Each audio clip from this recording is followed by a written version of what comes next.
Irmãos, hoje nós deixaremos um pouquinho o livro de Atos. Nós estamos meditando no livro de Atos há algumas semanas já, alguns sermões já no livro de Atos, e hoje nós faremos uma pausa no livro de Atos para meditarmos no livro de Lucas.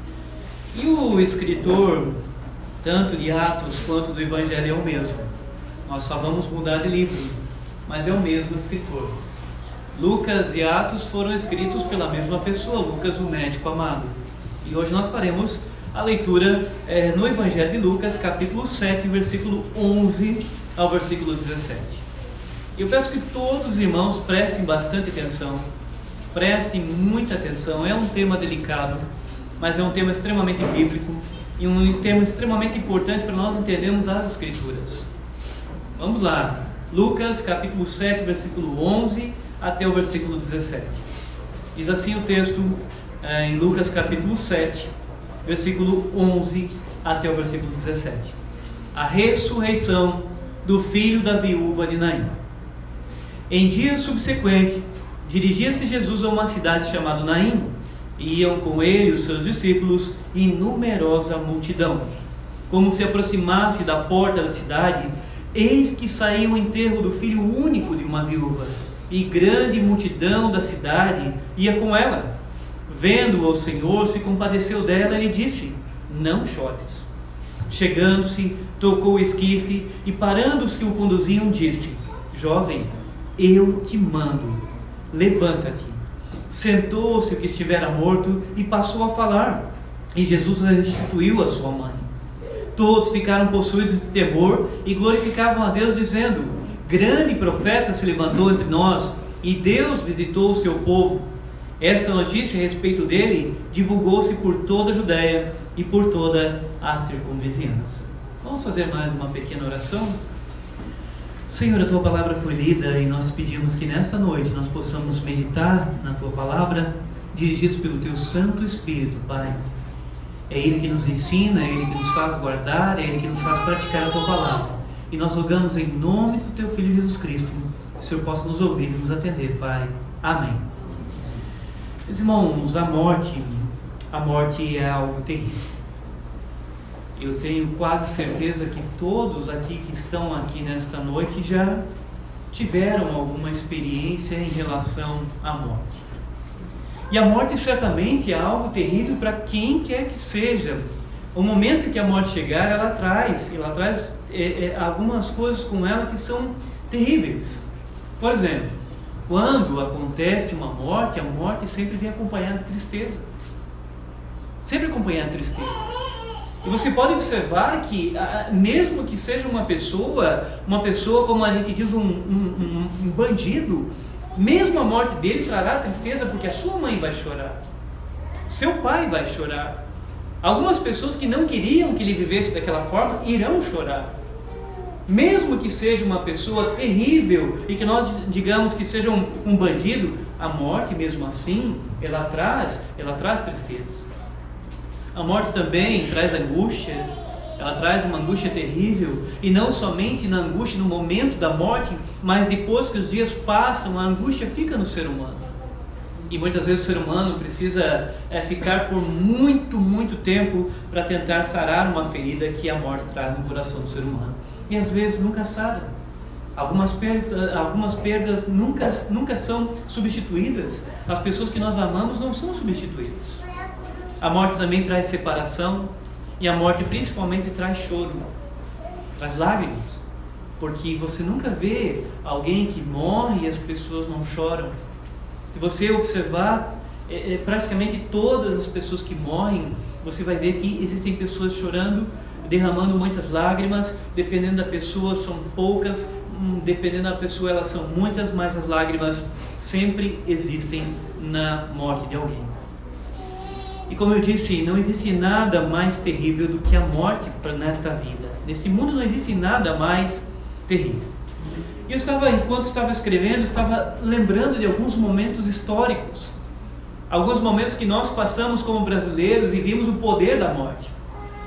E para aqueles que são da minha idade ou mais velhos que eu, vão lembrar do dia 21 de abril de 1985. 21 de abril de 1985. Nesse dia morria um homem chamado Tancredo Neves.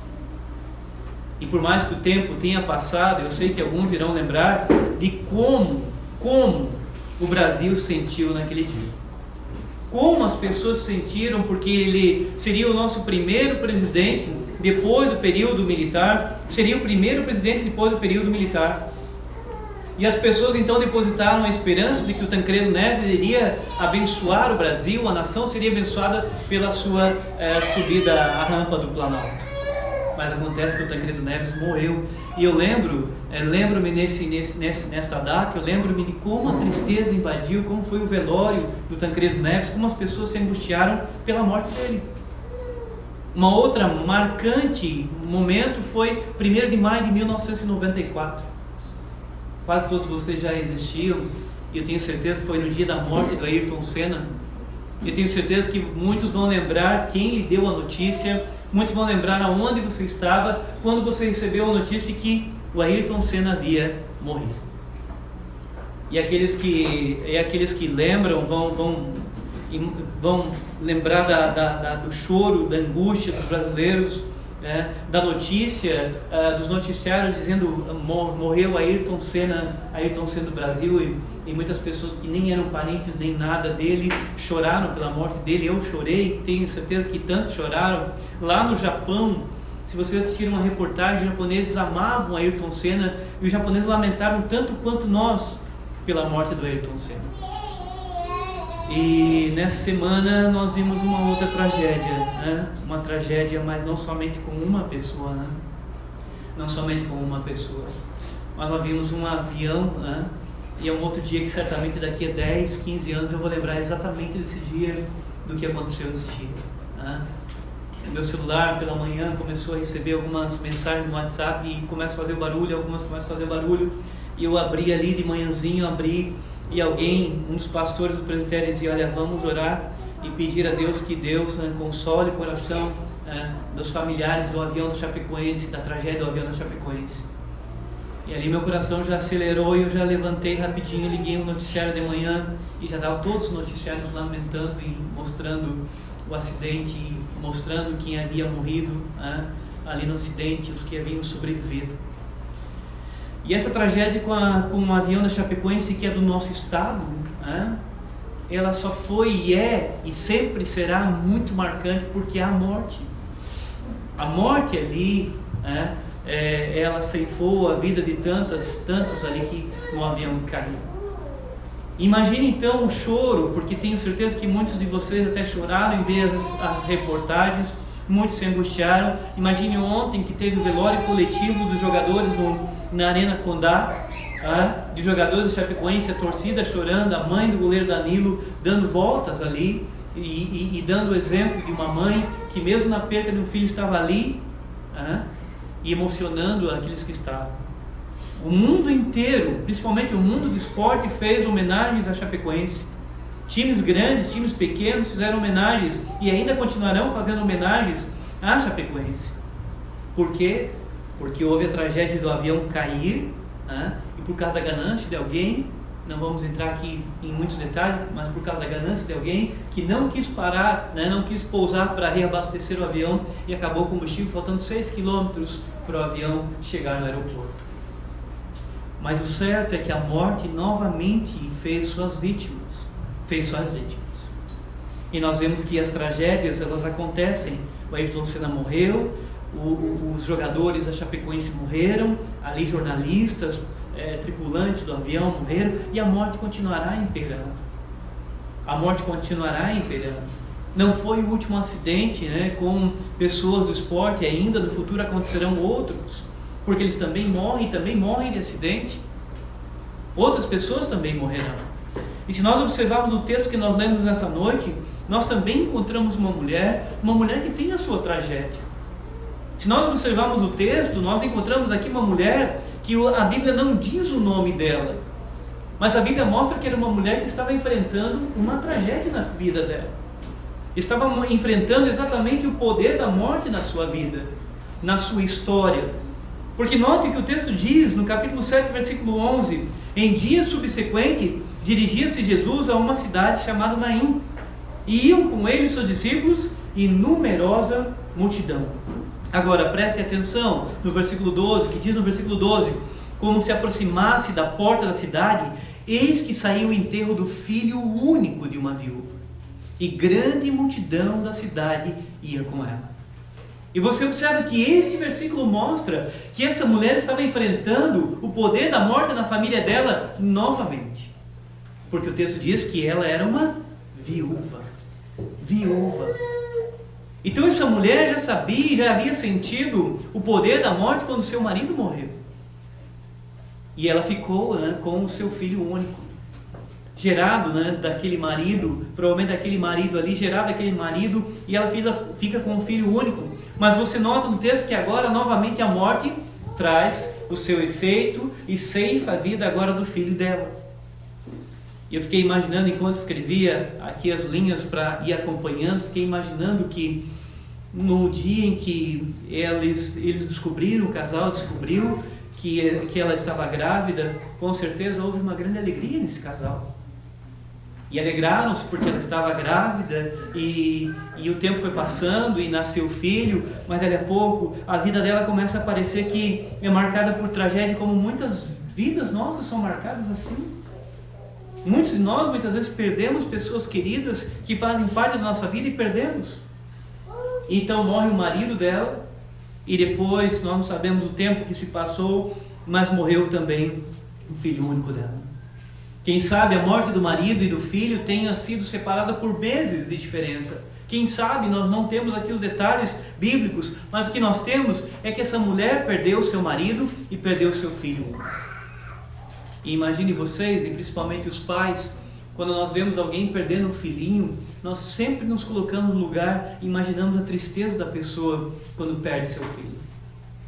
Como o coração dessa mulher deveria estar apertado ali, como o coração dela deveria estar esmagado, angustiado, e as lágrimas, como diz o texto mostra que ela estava chorando e levando seu filho juntamente com a multidão que saía da cidade de Naim.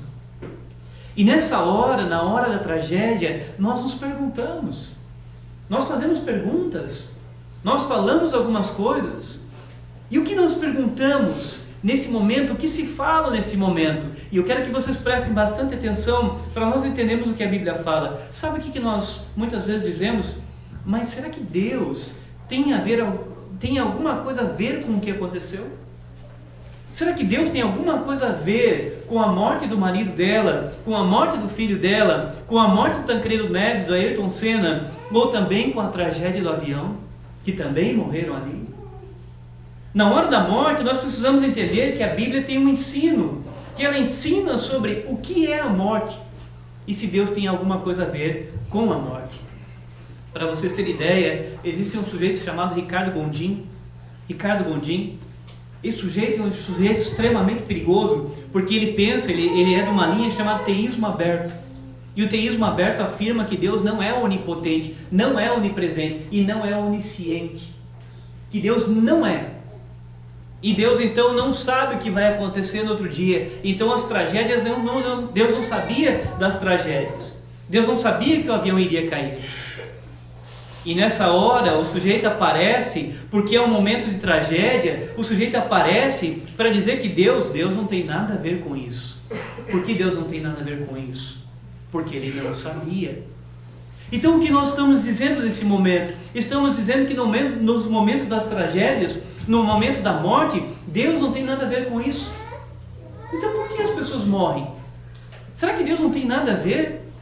E nós precisamos nesse momento olhar para as Escrituras e vermos o que as Escrituras falam sobre isso, o que a Bíblia ensina, o que a Bíblia fala sobre isso. E eu quero relembrar alguns irmãos, alguns exemplos para os irmãos sobre algumas pessoas da Bíblia e sobre a morte delas. Em Levíticos, você encontra a morte de Nadab e Abiú. Nadab e Abiú.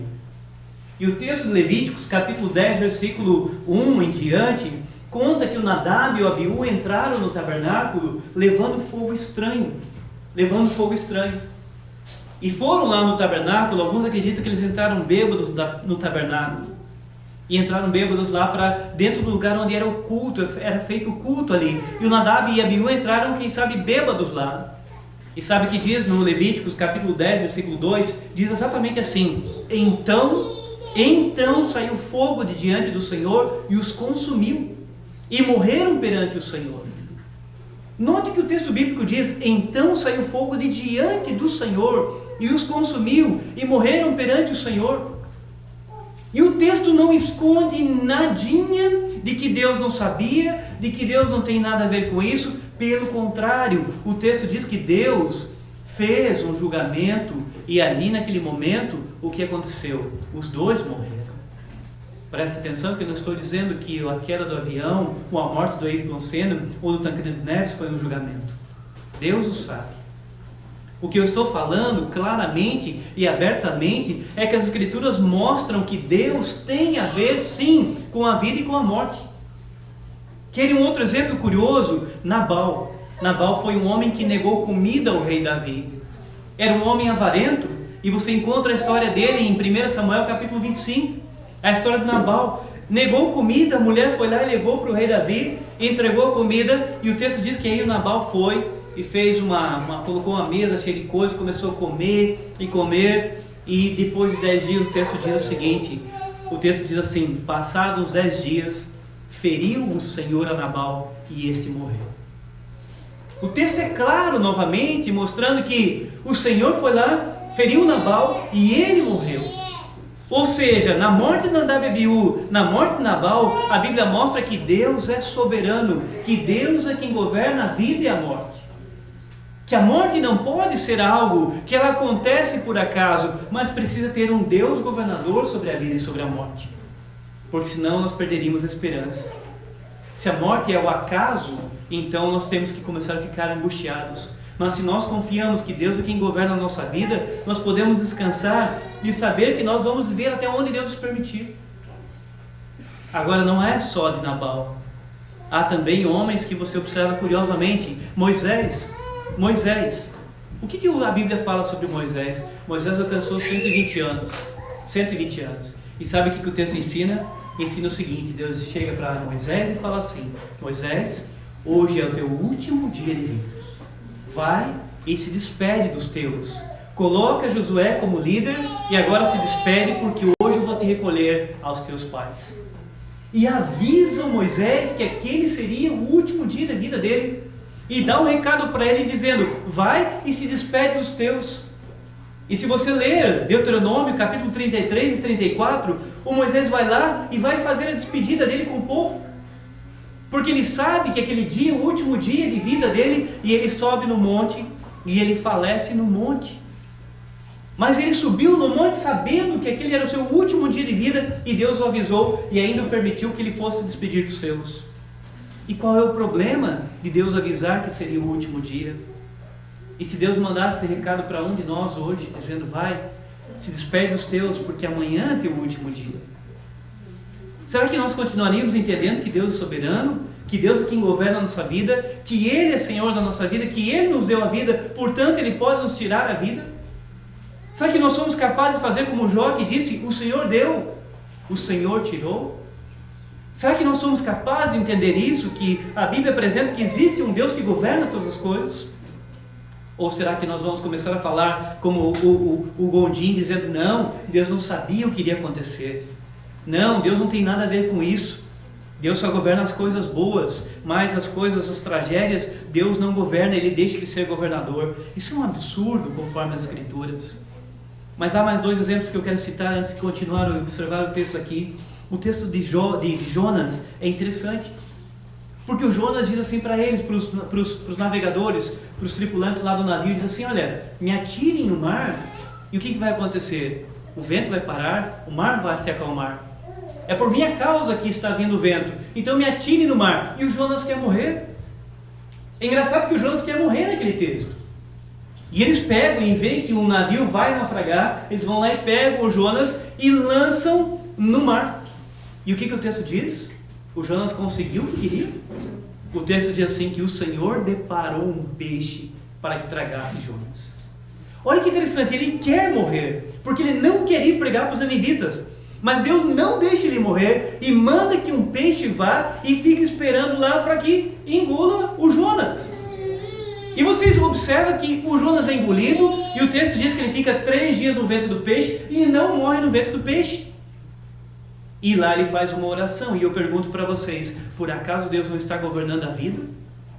Na hora que ele quis tirar sua própria vida, Deus deixou? Não deixou. Deus poderia não mandar o peixe, mas o Senhor mandou o peixe. E depois que o Jonas ora e está arrependido, o que Deus faz? Diz o texto que Deus mandou o peixe até lá na beira do mar, lá na praia, e vomitar o Jonas ali. Veja que Deus não mandou o peixe abrir a boca no meio do mar para que o Jonas morresse. O Senhor fez o peixe ir até a beira da praia e vomitar ali o Jonas. Ou seja, quem é que está governando a vida do profeta? Por acaso ele consegue tirar a própria vida quando ele quer? Ele não consegue, porque existe um Deus que governa tanto na vida quanto na morte. E se você olhar também, há um texto extraordinário, é o texto mais interessante sobre esse assunto, é o texto de Jó. Quando Satanás volta a segunda vez diante do Senhor e diz assim também, o Jó não vai negar o Senhor. Ele não vai negar o Senhor. Porque tu deixaste eu tocar em tudo que ele tem, deixou eu tocar em tudo que ele tem, mas nele não deixou eu tocar. Ele só não nega porque ele está bem. Deixa eu tocar nele e verá se ele não vai negar. Satanás diz assim, mais ou menos essas palavras para o Senhor. E que o Senhor diz para ele, vai, toca nele, mas poupa-lhe a vida. Olha que interessante. Vai, toca nele, mas poupa-lhe a vida. E você lê todo o restante do livro de Jó. Isso está no capítulo 2. O Jó tem 42 capítulos. E você lê os 40 próximos capítulos e o Jó vai ficando muito mal, muito mal. Mas morre? Morre? Não morre. Não morre por quê? Porque o Senhor deu uma ordem para Satanás. Disse para ele, toca nele, mas poupa-lhe a vida. Quem é que está governando a vida e a morte? Quem é que está governando a vida de Jó, apesar de ele estar muito doente, com a pele pegando os seus ossos, muito, muito doente, como é no capítulo 19. Quem é que está governando a vida dele? É o Senhor, porque o Senhor é quem governa a vida e a morte. Portanto, nós não podemos negar, na hora da tragédia, nós não podemos negar e falar algumas coisas que a Bíblia não fala, porque na verdade quem governa a vida e a morte é o Senhor, e Deus tem a ver sim com a morte e com a nossa vida. Abram nas suas Bíblias aí, alguém abra para mim, por favor, e leia Deuteronômio 32, 39, que é um texto fortíssimo. Por favor, alguém leia bem alto para todos os irmãos ouvirem o que diz no capítulo 32, versículo 39 de Deuteronômio. O que diz? Vede agora que eu sou, eu somente, mais nenhum Deus além de mim. Eu mato, eu faço viver, eu firo e eu saro, e não há quem possa livrar alguém da minha mão. Olha Deus dizendo, eu mato e eu faço viver, eu firo e eu saro, e não há quem possa livrar alguém da minha mão. Deus assume isso, mostrando que a vida e a morte estão nas mãos dele. E é isso que você observa nas Escrituras, as Escrituras mostrando que Deus é quem governa. Porque quando nós afirmamos assim, meus irmãos, que Deus é soberano, nós estamos dizendo que Ele manda em todas as coisas. Manda em todas as coisas. É engraçado, não sei se vocês já observaram, quando alguém alcança os 100 anos, quando alguém alcança os 100 anos e ela falece, o que as pessoas dizem? Como Deus foi bondoso, como Deus foi maravilhoso com o meu avô, com o meu bisavô, porque o meu avô, meu bisavô, ele morreu com 100 anos. E as pessoas dizem que Deus foi bondoso porque o avô morreu com 100 anos. Mas e quando morre novo? Por que nós não dizemos que Deus é bondoso também? Quer dizer que Deus deixa de ser bondoso porque faleceu com 2 anos, com 3, com 10, com 15? Quer dizer que a bondade do Senhor é medida pelo tempo que nós vivemos? Quer dizer que nós esquecemos o principal da bondade do Senhor, que é nos perdoar o pecado e nos dar salvação? Nós esquecemos para dizer que Deus é bondoso pelo tempo que nós vivemos? É por isso que você enxerga algumas pessoas na Bíblia morrendo, mas muito fiéis ao Senhor. Pessoas ali apanhando, mas muito tranquilos, porque eles não mediam a bondade do Senhor pelo tempo de vida, ou por levar chicote nas costas, ou por serem presos, ou passarem fome. Eles mediam a bondade do Senhor pelo perdão dos pecados, não pelo tempo de vida que nós vivemos. E engraçado, como eu disse, 100 anos, Deus é bondoso, mas quando não, se morre novo, o que acontece? Deus não foi bondoso. Eu contei para vocês do pequeno Nicolas, filho de um pastor que estudou no mesmo seminário que eu, até ele foi contemporâneo por, creio que 1 ou 2 anos no seminário. E ali, o pequeno Nicolas foi diagnosticado com leucemia, 2 aninhos. Filho de um pastor, plantando uma igreja, como é o meu trabalho aqui, plantando uma igreja. E eles tiveram que deixar o trabalho para levar o pequeno Nicolas para o hospital, para fazer tratamento, e tentaram desesperadamente para que conseguisse encontrar um doador de medula que pudesse fazer um transplante e ele sobreviver. E a mãe do pequeno Nicolas fez um blog para colocar ali todos os dias o que ia acontecendo com ele, para mostrar o que estava acontecendo. E lamentavelmente, numa das últimas postagens que ela colocou, ela disse: olha, Deus recolheu o pequeno Nicolas. E Deus o recolheu. Mas é interessante que você lê as palavras daquela mãe, uma esposa de pastor, e você fica impressionado como ela conseguiu agradecer a Deus pelos 2 aninhos de vida que Deus deu ao pequeno Nicolas, pelo tempo em que ela pôde abraçar, que ela pôde estar com um pequeno. Ela agradeceu. Ela até usou as palavras de Jó, dizendo que Deus havia dado, Deus havia tirado, e que ela agradecia, era grata a Deus pela vida dele, pelo tempo que Deus permitiu viver. Mas por que uma mãe consegue escrever isso sobre a morte de um filho com 2 anos? Por que ela não escreveu no blog que estava revoltada e que agora ela não quer mais confiar no Senhor e que isso e aquilo, que Deus é esse? Por quê? Porque nós confiamos que o nosso Deus é Ele quem governa a morte, mas acima de tudo é Ele quem governa a vida. Nós confiamos que o nosso Deus não é simplesmente um Deus que Ele diz o dia em que nós vamos morrer, mas é um Deus que promete que um dia todos serão ressuscitados. A esperança não está em viver 100 anos, a esperança está em viver eternamente no dia em que o Senhor ressuscitar, porque as pessoas elas esquecem de algumas colocações da Bíblia, e nós precisamos pensar e entender esse texto. Por exemplo, nós esquecemos muitas vezes quando as pessoas morrem, nós esquecemos por que elas morrem. Por que uma pessoa morre? Sabe que nós esquecemos do ensino bíblico? Muitas vezes as pessoas pensam que uma pessoa morre por causa que o coração dela parou.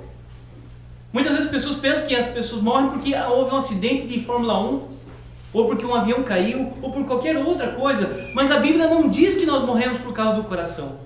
A Bíblia não diz que nós morremos por causa do acidente de Fórmula 1. A Bíblia nos ensina que a morte existe e ceifou ali a vida do marido daquela viúva e também do filho e também de todos que eu citei aqui. Ceifou por quê? Porque lá no capítulo 2 de Gênesis, logo no 2º capítulo da Bíblia, o Senhor disse para Adão e Eva: de todas as árvores do jardim comerás livremente, mas da árvore do conhecimento do bem e do mal não comerás, porque no dia em que dela comeres, certamente morrerás. E a partir dali é que a morte impera na vida do homem. Nós não morremos por causa de um acidente de Fórmula 1, nós não morremos por causa da parada do coração, nós morremos conforme as Escrituras porque o homem pecou. E a morte existe porque o homem pecou. Então nós não podemos olhar simplesmente o luto e acharmos que o luto acontece e a morte acontece simplesmente porque a morte é uma coisa normal. A morte é a consequência do pecado do homem. Tancredo Neves morreu porque ele é um pecador. Ayrton Senna morreu porque ele é um pecador. Infelizmente, os jogadores da Chapecoense morreram porque também são pecadores. Nós um dia morremos porque também somos pecadores. Mas há uma esperança, porque se nós parássemos simplesmente falando essas coisas, talvez alguém dissesse assim: mas que Deus é esse? Que Deus é esse? Você está me dizendo então que Deus é quem governa a morte? Sim, é isso que eu estou te dizendo. Você está me dizendo que Deus governa o dia em que nós morremos? Sim, é isso que a Bíblia afirma. Em Jó capítulo 14, versículo 5, diz que Deus colocou os meses que nós vamos viver, os dias que nós vamos viver, e nós não passamos aquilo ali. No Salmo 139 diz que Deus já escreveu nossos dias, os quais ainda nem havíamos sido feitos E o Senhor já escreveu, ainda quando nós éramos substância ainda informe, o Senhor já escreveu os nossos dias. 139:16. Mas lembrem uma coisa interessante, lembrem uma coisa muito interessante para entender esse texto. A morte, ela é governada pelo Senhor soberanamente. Mas note o que acontece conforme o ensino bíblico. Vocês lembram o que aconteceu com Adão e Eva depois da queda? Depois que eles pecaram, o que Deus faz? Deus pega e faz uma promessa para eles. O proto-evangelho que nós chamamos. O proto-evangelho dizendo que a descendência da serpente seria inimiga da mulher. Mas o descendente da mulher, quando viesse, o que ele faria sobre a cabeça da serpente? Pisaria sobre a cabeça da serpente. O que Gênesis está nos ensinando? Nos ensinando que quando esse descendente viesse, ele teria o poder para desfazer as consequências da queda, as consequências do pecado. Ou seja, tudo aquilo que houve ali no Jardim do Éden, a entrada dos problemas, a morte, as doenças, todos os males que o pecado trouxe, quando viesse o descendente, ele teria esse poder para pisar na cabeça da serpente e desfazer esse efeito do pecado. E quem é que Lucas está apresentando no seu evangelho? Quem Lucas está apresentando no seu evangelho? Exatamente aquele prometido no Jardim do Éden, quando houve a queda e a morte entrou. Agora está apresentando o prometido de Gênesis capítulo 3, versículo 15, o nosso Senhor Jesus Cristo. E se nós observarmos, note que coisa curiosa, né? Note que coisa curiosa. Se você observar Gênesis, você percebe que o nosso Senhor já estava lá. O nosso Senhor estava lá participando da criação. Quando Deus faz o homem, faz a mulher, a Bíblia diz assim que disse Deus, façamos o homem conforme a nossa imagem, conforme a nossa semelhança. Conforme a nossa imagem, conforme a nossa semelhança, mostra que tem mais do que uma pessoa. Que quem está criando não é simplesmente o Deus Pai, mas nós cremos que quem participou da criação é o Deus Filho e o Deus Espírito Santo. Nós cremos ali. Se você vai para o livro de João, o que o João diz sobre o Senhor? Que todas as coisas foram criadas por intermédio dele. E sem ele, nada do que foi feito se fez. Mas aí você observa como uma coisa curiosa. Mas como Deus criou? Como Deus criou todas as coisas? Como Ele foi soberanamente fazendo todas as coisas? Pelo poder da sua palavra. Agora note que coisa curiosa no texto que nós lemos aqui para entendermos. Quem é que está sendo apresentado por Lucas? Capítulo 7. Diz assim, em dia subsequente. Em dia subsequente. Presta atenção, no outro dia ele está dizendo. O que aconteceu no dia anterior? No dia anterior está a história do servo do centurião. O servo do centurião estava mal e o Senhor foi lá e o centurião pediu para o Senhor curar seu servo. Mas quando o Senhor está se aproximando da casa do centurião, o centurião manda algumas pessoas dizerem para o Senhor: Senhor, eu não sou digno que tu entres na minha casa, mas manda com uma palavra e o meu servo será curado. Porque eu sou autoridade e eu tenho os meus soldados e eu digo a esse vai e ele vai, a outro vem e ele vem e eles me obedecem. E o Senhor tem autoridade, dize uma palavra e o meu servo será curado. Ele está confiando em Jesus de que maneira? Ele está dando uma demonstração que ele crê em Jesus como Criador, como Senhor, como aquele que tem poder para uma palavra dizer e as coisas acontecerem. E se vocês observarem, lá no capítulo 7, versículo 2, isso aqui no dia anterior à ressurreição do filho da viúva de Naim, diz no 7:2, e o servo do centurião, a quem este muito estimava, estava doente, quase à morte. Olha a morte quase ceifando. Mas o Senhor, com uma palavra que Ele faz, com uma palavra, Ele cura aquele servo. Ele cura aquele servo, porque note que diz no versículo 10, e voltando para casa, os que foram enviados, encontraram curado o servo. Alguém poderia dizer, mas o Senhor só tem poder sobre a doença, porque aquele não estava morto. Então Lucas continua a história dizendo, no outro dia o Senhor vai encontrar algo mais complicado ainda, algo que nenhum ser humano consegue solucionar. E o texto diz que em dia subsequente dirigia-se Jesus a uma cidade chamada Naim, e iam com ele seus discípulos e numerosa multidão. Como se aproximasse da porta da cidade, eis que saiu o enterro do filho único de uma viúva. A grande multidão da cidade ia com ela. Agora o Senhor tem algo que nenhum ser humano consegue resolver. Mas será que esse Senhor que está sendo apresentado por Lucas, ele é soberano também sobre a morte, para mandar na própria morte a morte ter que obedecer? Será que ele é soberano sobre o espírito, porque quando alguém morre, o espírito sai do corpo? Será que ele é soberano por mandar e o espírito voltar para o corpo e esse jovem levantar? Horas, se Lucas está apresentando aquele que participou da criação e com uma palavra também criou o homem e tudo que há na terra, então será que ele tem poder agora para com uma palavra ordenar aquele menino que voltasse à vida? E o que nós observamos aqui no texto? Nós observamos o texto. Nós vemos que o Senhor diz ali no capítulo 7, versículo 13, vendo-a, o Senhor se compadeceu dela e lhe disse: não chores. O Senhor se compadece daquela viúva, porque a morte não deveria estar. A morte só está por causa da consequência do pecado do homem. Mas por incrível que pareça, até a morte ela glorifica o Senhor. Porque quando o Senhor chega e diz para ela: não chores, parece um conselho todo. Mas se nós observarmos Apocalipse capítulo 21, versículo 4, João diz que chegará um dia em que o Senhor enxugará dos olhos toda lágrima. Porque a morte já não existirá. Porque não haverá luto, não haverá pranto, não haverá esse efeito da morte. Por quê? Porque um dia esse Senhor que Lucas está apresentando colocará a morte por debaixo dos estrados dos seus pés e vencerá a morte de todos os seres humanos. Nós não estamos apresentando apenas um Senhor que governa a morte. Nós estamos apresentando um Senhor que tem poder para livrar todos os homens da morte. E o Senhor então chega para aquela viúva e diz para ela: não chores, não chores. E esse deve ser o conselho que todos nós temos que ter em mente. Que as familiares devem ter em mente daqueles jogadores que faleceram. Que todas as famílias deveriam ter, que aqui está aquele que pode dizer: não chores, porque o dia enxugarei dos teus olhos todas as lágrimas. Não chores, porque aqueles que se perderam, eu tenho poder para fazer voltarem à vida. E o Senhor diz para ela: não chores. E o versículo 14 diz: chegando-se, tocou o esquife e parando os que o conduziam, disse. Preste atenção, disse. Ou seja, com a sua palavra poderosa, a qual ele foi feito o mundo, a criação, junto com o Pai, junto com o Espírito, o Senhor disse. Ou seja, ele tem poder. Ele tem poder para fazer aquela morte retroceder e ali o menino voltar a viver numa ressurreição.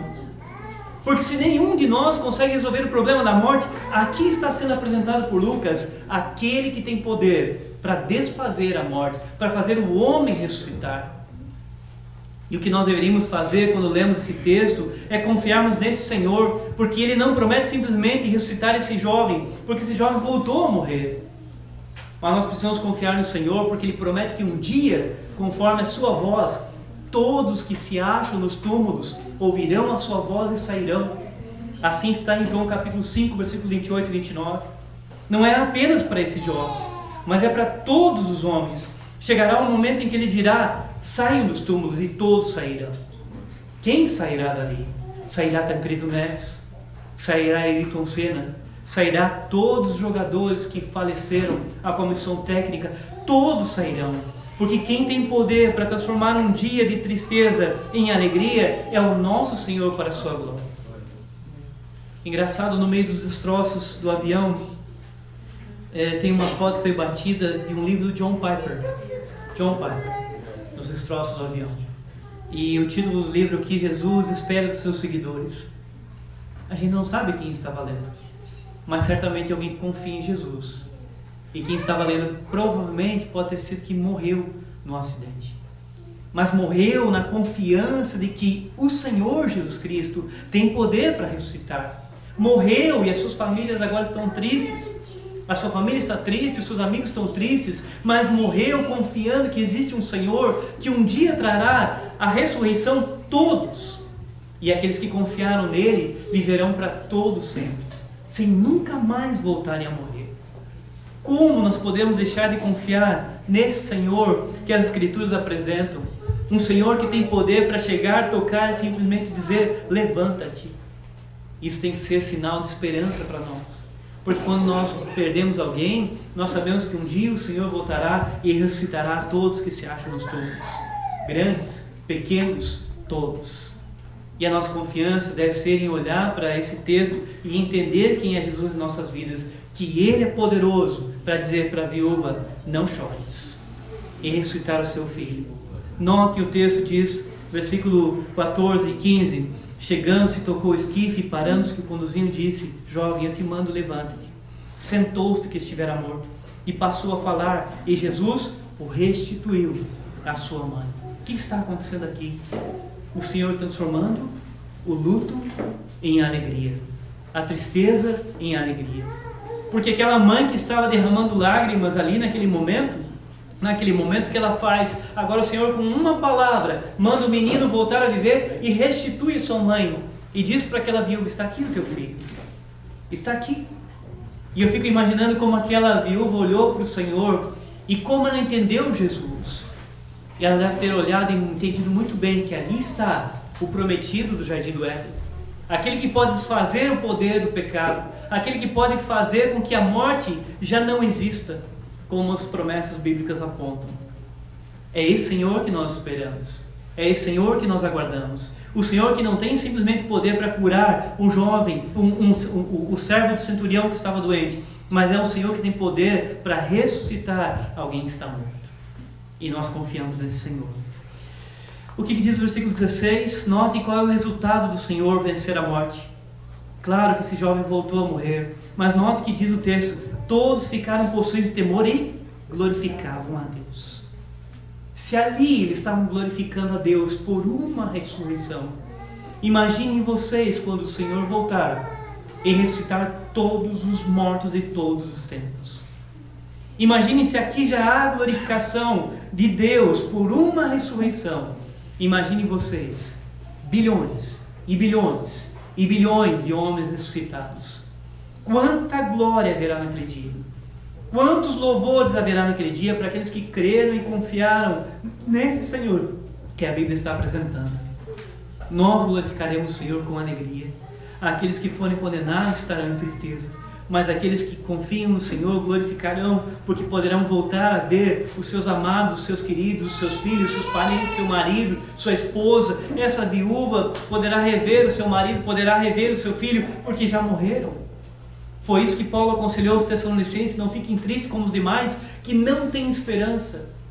Nós não somos daqueles que não têm esperança. Nós cremos num Deus que governa a morte, mas tem poder para ressuscitar alguém e fazer com que a pessoa volte a viver. Nós confiamos num Deus completamente soberano sobre a vida e sobre a morte. E diz o texto que o povo ficou possuído de temor e glorificava a Deus, dizendo: grande profeta se levantou entre nós, e Deus visitou o seu povo. Eles ainda não entendem direito quem é Jesus, mas eles estão glorificando. E o texto diz: essa notícia a respeito dele divulgou-se por toda a Judéia e por toda a circunvizinhança. Nós temos que falar desse Senhor que tem poder. O momento da tragédia, ela é triste, ela é angustiante, mas o momento da tragédia é um momento onde nós podemos falar do nosso Senhor que tem poder sobre a morte. É momento de nós falarmos para essas pessoas, para as famílias, que nós aguardamos o dia em que o Senhor voltará e ressuscitará todos aqueles que morreram. E que é importante crer nesse Senhor, para que esteja com Ele para todo sempre, e que goze de plena alegria por toda a eternidade. Nós aguardamos o Senhor. Meus irmãos, eu espero que todos possam pensar e sempre lembrar, não somente na tragédia alheia, mas para nossas próprias vidas. Nós enfrentaremos momentos em que nós perderemos pessoas queridas, mas nós temos que sempre lembrar do que as Escrituras nos ensinam sobre o nosso Senhor Jesus Cristo. Nós temos que ter sempre esperança do nosso Senhor, assim como a Bíblia nos ensina. Ele não teve poder apenas para ressuscitar esse menino, Ele tem poder para ressuscitar todos. Nós confiamos assim.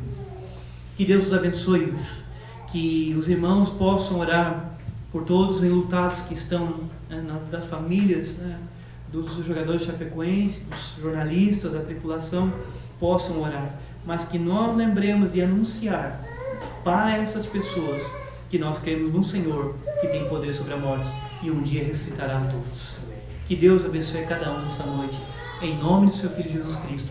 Amém. Meus irmãos, vamos fazer uma oração gratos ao nosso Deus, Deus bondoso, Deus misericordioso, agradecendo a Ele nesta noite pelo culto que nós tivemos nessa noite.